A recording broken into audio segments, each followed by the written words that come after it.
Hello friends, welcome to Easy English Daily. Let us learn daily activities in English. Listen and repeat after me. Daily activity words: wake up, brush teeth, take a bath, eat breakfast, go to work or school, have lunch, take rest, drink water, watch TV, sleep. Simple sentences. Practice speaking.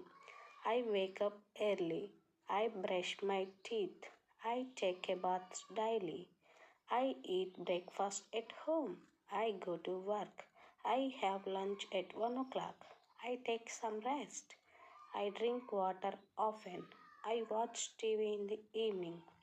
I sleep at night. Read aloud 2 times. Yes or no questions. Do you wake up early? Do you brush your teeth daily? Do you eat breakfast? Do you go to work? Do you watch TV? Answers like this: yes, I do, or no, I don't.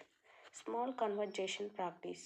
What do you do in the morning? I wake up early. I brush my teeth and eat breakfast.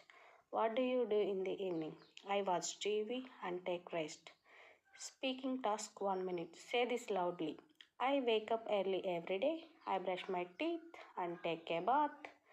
I eat breakfast and go to work. In the evening, I watch TV. At night, I sleep. Thank you for watching.